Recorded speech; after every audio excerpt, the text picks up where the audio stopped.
Hey, Candies, what's going on? How you guys doing? It's Miss Eye Candy here, bringing you a review. A late review, that is. I know it's late. Last night I recorded it, and the day before I recorded it, and I couldn't. I tried to record it through YouTube, and it wouldn't upload. It was tripping. It kept stopping. So yeah, whatever. It's Wednesday morning. I'm about to go to work. As you see, I'm scrubbed down and everything. I get out of here, but I gotta give you guys the review for Love and Hip Hop Atlanta Season 3, Episode 4. First of all, let me give my wonderful mother happy birthday shout out. Today is her 40th birthday for the 40th time. Happy birthday, Mom. I love you very much. Mwah, mwah, mwah. And also, happy anniversary. I believe it's 3-year anniversary to my good girlfriend, Pauline, and her husband, Damien. I was in the wedding, so of course, every freaking anniversary, I must have every anniversary. It's happy anniversary, you guys. Love you guys. Mwah, mwah, mwah. Okay, now, let's get into this, okay? It opens with Stevie J and Joseline Hernandez. And let me look at my notes. Stevie's taking Jocelyn out to lunch or something to butter her up because he has some bad news. The news is he can't really do the wedding just yet. He wants to give her the big wedding and the dress and everything. But right now they got to get their finances together. They got to get this bread, get this bread, get this money. So he's like, look, book. I want to give you the wedding of your dreams, but right now we got to make sure the books is right, make sure the gigs is right, make sure the money's flowing in. We got this big ass house and stuff. We might about to spend, $100,000 on this wedding when we got to make sure we can pay our bills. Okay, I'm not trying to go in debt paying for this damn wedding. Okay. Also, did y'all notice how neither one of them damn day wedding? He was like, yeah, we got married, back in June. She said, no, it was July, babe. No, it was June. No, it was July, babe. Why y'all know y'all wedding date? Like, that's suspect. Usually when you get married, you know the date of your damn wedding. You have anniversaries because of that. Okay. So, Jocelyn agreed. She said, okay, whatever. We can hold out. But then she lets him know that she had to fire her booking agent. Don, she don't talk to that bitch no more, okay? Don, the one that was her booking agent that, was riding with her last season. She don't mess with her no more. She done got Stevie back and she ain't on her. Seems real brand new because it's like, okay, well, why you ain't messing with her no more? And she was like, because she's supposed to be my booking agent. She ain't booking nothing lately. And then he's like, well, did you actually fire her? Tell her, I don't talk to that bitch. She know how I get down. If I don't talk to you, you fired. Okay. Jocelyn, child. You do got to fire the girl, okay? Like, you really have to literally fire her. You can't just be like, I don't call her, so she fired. Okay. Yeah. All right. We'll get back to Dawn a little bit later. But she gives Stevie J the responsibility to fire her. You fire her then, because I don't want to see the bitch. I don't want to talk to the bitch. I don't want to see the bitch. You fire her then, Stevie. So then it goes to Carly Red. And Carly Red, last week I didn't talk about it because I forgot shit. But she had a recording studio session that Young Jock hooked her up with. He got her the song, got her the studio time and everything for a song, but he was late for the session. So she had singer Jeremiah there, and he was helping her warm up her vocals. And he was being very touchy-feely with her. And Young Jock walked in on it, and it pissed him all the way off. So he dumped the ass. Like, oh, this I ain't with you, girl. It's gone, whatever. Walk! It was like over her. So she was trying to say, well, you be, taking shots off a girl's stomach and blah, blah, blah, trying to tit for tat it. But he wasn't on it. He didn't care. So he left. So now that, I don't know how much time has passed, but some time has passed, she's missing Jock. But to get her mind off of it, she's doing her little cosmetic line launch at the mall. It's at a kiosk at the mall. And yeah, okay. Carly Red has her friend Kalina from Dirty Money. And Rashida shows up. And then she confesses to them, or just admits to them, that she was wrong with Jock. She was in her feelings, and she's so insecure about their relationship that she was playing games trying to make him jealous and stuff. But she does miss him. Like, girl. Really, girl. So then Rashida lets the girls in on her situation with Kurt, how his ass is so flaky and wish-washy. He didn't want her to have a baby because he didn't want her to stop working. Now she done had the baby and she ready to work. He said, nah, who gonna watch my baby don't work? Up, down. Whatever. Then it goes to Mimi and Don. Don, who is Joceline's booking agent, that is just fired without being officially fired, calls Mimi and says, oh, since they on some bullshit, fire me. I got some dirt for Mimi. I'm going to call Stevie's baby mama and spill all the tea. Messy. Why the hell do you know what I'm saying? You're not cool with me no more, so you going to call my baby mama and tell her all this information. It was just real messy and stupid. I don't understand why you called Mimi to tell her shit about them. It just was dumb. If it don't affect her, it's still stupid. But she tells Mimi that she's no longer working with them and she's not hanging with them and she's with them because they're not loyal. And she feels like stupid to their level and being immature and spreading some tea. So she tells her that they're not really married. There is no marriage certificate. And then her previous boyfriend, Keith, is the one that gave Jocelyn this ring. This is an old-ass ring. It's not a ring that Stevie J actually bought her. It's an old-ass ring that Jocelyn's had for a while that her ex-boyfriend, Keith, bought for her, that she's fronting like Stevie J bought it for her. Then Mimi says how the day that they announced that marriage, Stevie J had text like an hour before, like, I gotta tell you about this stunt I'm about to pull. Like it wasn't real anyway.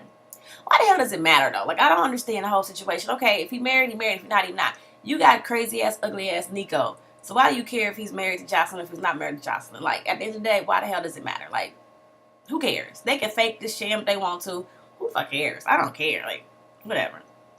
Then they go to Scrappy and Bambi. Scrappy's on the road doing this naive, you know what I'm saying, touring and stuff, trying to get this bread. And he gets, you know, called, urgent call from Bambi. Says, you got to get here now, get here right now. And since, you know, the Bams is carrying his child, he got to go. You know, he rushes to get to her. She's at the house by the time he gets to her. And Bambi lets him know that she had a miscarriage. And it was a very sad moment.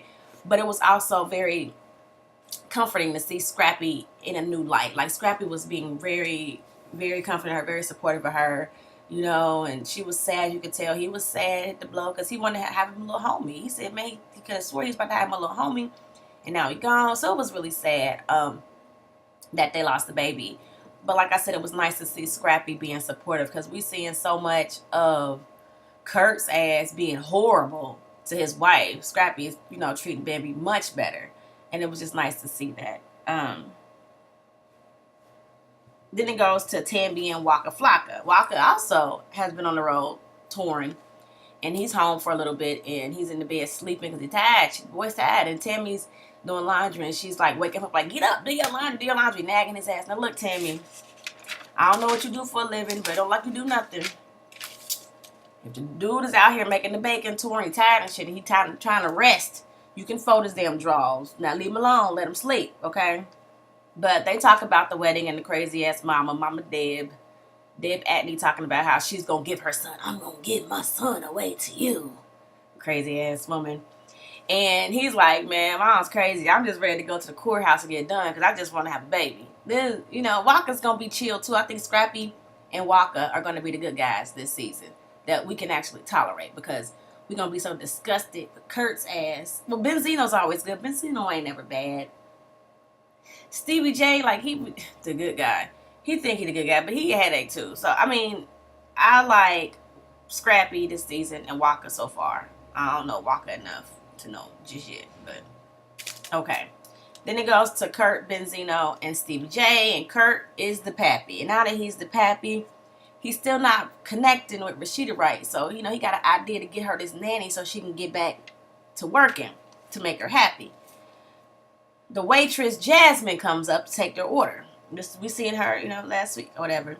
But Stevie J is like, oh, okay. Because she's like, hey, Kirk, how you doing? Like, this dude is a regular at this damn bar or something. And Stevie's like, well, Jasmine, how long you been knowing, you know what I mean, knowing Kirk? And she was like, none of your business. Really, Jasmine? Like, why so defensive? Why such attitude? What does married as mean? I'm just saying, young girl, just saying. So she walks away, and Kurt says that Jasmine would be a good nanny. Now, he don't know her. She's a waitress. How do you know that this waitress would be all of a sudden, oh, you serve drinks so well, I think I'll leave my newborn baby in your hands because you'll do a great job with my newborn baby, Miss Waitress. Like, no disrespect to waitresses. Not saying that waitresses aren't good people, but he don't know her. You don't know nothing about her. She didn't say, hey, do you have a job looking to be a nanny? He just out of the blue, hey, this cute little ass waitress, I want her to watch my baby. What the hell kind of shit is that, Kurt? It's crazy. It's dumb. I don't know what. Stevie J and Benzino like, dude, what? You want her to be your nanny? Oh, hell no. You can't have this new young tenderloin up in the house with the baby. She ain't gonna go for that shit. She gonna kick your ass and kill you. Nah, dude, it's not a smart thing. It's not gonna work. It's not good. It's not good at all. He offers her the damn job anyway. He's like, hey, Jasmine, what is your experience with kids? And she's like, yo, I mean, I got brothers and sisters. I've been around them, and I can handle kids or whatever. And he's like, I think I got a job for you. You should be my new nanny. And then she's like, he said, me and my wife are looking for a nanny. And she's like, your wife, where's the ring? I don't see your ring. And my thing is, why does it matter if you don't see his ring? If this man, my baby's here, so now I gotta really, really control my language, y'all. Hold on one second. Hi, how are you? Go give Mimi her present. It's on your bed. Go give Mimi her birthday present. Can you do that? Okay, hurry up. All right, so this is my question. If a man says, I'm married, why do you need confirmation? Why do you need to see a ring? Why do you need to see the wife? Like, he says he's married, he's married. Back up off him. Like, seriously. That was like the thirstiest gutter bucket thing I've ever seen in my life. Oh, if you married, where this ring at you talking about? This wife? Really? You little young thirsty ass chick. Like, I ain't got no time for that. That's crazy. I don't like her. I don't like Jasmine. I don't like her at all. If he says he's married, where his ring at? It's none of your business. You just told Stevie J it's none of his business. It's none of your business. He said he's married. Back up. You know what I'm saying? Like, I don't like chicks to mess with married men. Leave the married ass man alone. Okay, so Kurt says, well, me and my wife, right now we're friends. So I guess that's why he ain't wearing his ring. Okay. If you're trying to get on her good side, why you got your ring on, Kurt? I'm just saying. So then we get to Bambi's house. And Bambi has a nice looking house, though. Go, Bambi. I see you doing it with your nice house. Mama D stops by. Talk to Bambi. She's a little hurt that the baby was gone. She's about to have a grandbaby and lost the baby. So they're all, dealing with this situation. And she's actually nice to Bambi. In her own way, she apologizes. She makes Bambi some soup. She tells Bambi, I know that I will give you a hard time because of the rumors and stuff, but I just want you to know that I've been through this. I've had a miscarriage before, and I'm sorry you're going through this, and you don't get through this, and maybe one day you and Scrappy can try again and get married, and happily ever after, you can be a part of my kingdom, girl. Come on into my kingdom. It was nice. It was a nice moment. Like I said, Scrappy did good consoling his woman. Mama D was nice. Like, what? All right. This is good. This is good. Progress, y'all. Baby steps. We're getting there. So then, Stevie J and Benzino. Stevie J and Benzino have lunch, and Benzino treats Stevie J to lunch. He made sure the confessional, I invited him to lunch, my treat. Like, why you gotta tell us you treating? Damn, how much you spend? $30, $40, sit down somewhere. But they chat up a little bit, talk about what's going on in their lives and stuff like that. And then, with the Don situation. And then Benzino says, hey, Stevie J, the Hip Hop Weekly edition y'all did with y'all on the cover, it was a real good issue. I think you should become a partner of Hip Hop Weekly so we can get it back to, the source level where it's awards and shit. It's just on the top. Stevie J's like, oh, okay, that's what's up. That's what's up. And then he's excited. There we go. Go to Carly Red and Young Jock. Carly Red wants to have lunch with Young Jock because Young Jock is still very pissed with Carly Red about the situation with Jeremiah. And he sit down. He like, all right, what's up? And she's trying to hold his hand. He like, nah, don't touch me. Don't hold my hand. She's like, oh, man, you're not going to hold my hand. No. And then she's like, look, I know I was wrong. I was trying to make you jealous because I'm insecure about the chicks that you have around and everything. But I think that I want another chance. Think about the good times we had, And he's like, nah, you should have thought about that when you was doing it. Back and forth arguing. And she said, look, I want to make it up to you. He said, how can you make it up to me? Then she take his finger and stick it in her mouth like just nasty. Just Carly's nasty. She's a little freak. Okay, Carly, you just really did that in public. And he like, girl, what you doing? Girl, what you doing? This is like we in public. She about that life. So then she touches on his face and stuff. Ooh, baby, ooh, baby, ooh, bee, ooh, bee.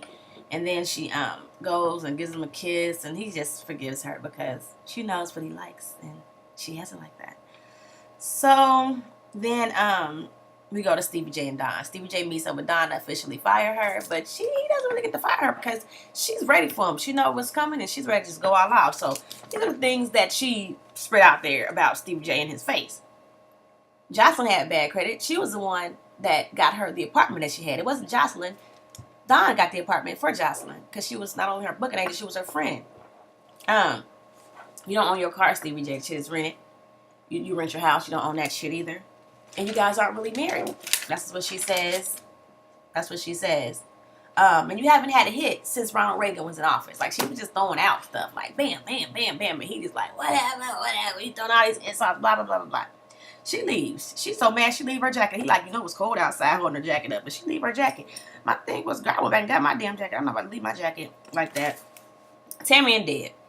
Deb was cooking her butter biscuits, my mama biscuits, and burning them up. And then Deb is ready to talk about the wedding, and she's like, "So, I want you guys to come so we can talk about the wedding." And they basically have a little heart to heart. Deb was mean to Timmy at first. You know, when Timmy first got there, she wasn't trusting her. She was probably Mama D in her ass, and now, you know, and Tammy has proven herself. Deb is on board, and Deb's like, well, if Walker's happy, I'm happy. I'm ready for this wedding. I'm going to give my son away, and I'm beginning a daughter, and they hug, and this is a nice moment. That's why I said Scrappy and Walker, you know, they might be all right. And then I guess being that they're having this nice heart-to-heart, Walker Flocker pull his phone, like, I got to take a picture of this. This is a monumental moment right here, okay? Then we go to Stevie J and Jocelyn. Jocelyn is in the basement rehearsal studio practicing her stripping moves because she still got them. She still know, you know, she's still a bad bee, okay? She still know these moves, honey. She still can do it. And Stevie J walks up and she's like, what's up, Daddy? What's that about? Can I start doing that? Hey, Daddy. It was the way she said it, y'all. So Stevie tells Jocelyn that he met with Don. Oh, I want to hear about the beach. I'm talking about the beach. I want to talk about the beach. I don't want to hear nothing about her. Don't talk about her. Like, she is dead to me. Don't want to hear about her. So he like, she don't want to hear about it? I don't either. So he lets her know that he's now partner of Hip Hop Weekly. My thing is this, where I take you somewhere to let her know, like, we seen 3 scenes with Stevie J. You know, we seen him with Benzino meeting up, getting Hip Hop Weekly. Then him meeting with Don to argue with her. Then him going home to tell Jocelyn he got Hip Hop Weekly. Like, and I want to rewind to see if he had the same outfits on, because you married to her. Like, shouldn't you, like, as soon as you get good news, aren't you supposed to be like, bang, bang, guess what? Guess what? I'm part of Hip Hop Weekly, like, to share it with your wife. Like, it was just a little backwards. I didn't understand it. But, hey, what's the timing of the taping for this show? It's just a little weird. Then we get to Kurt, Rashida, and Jasmine. Kurt and Jasmine are at the house with Baby Carter. Kurt is introducing her to Baby Carter. And, he says that he's doing everything he can to get things right with Rashida now, okay? So he found her a nanny so she can get back to work.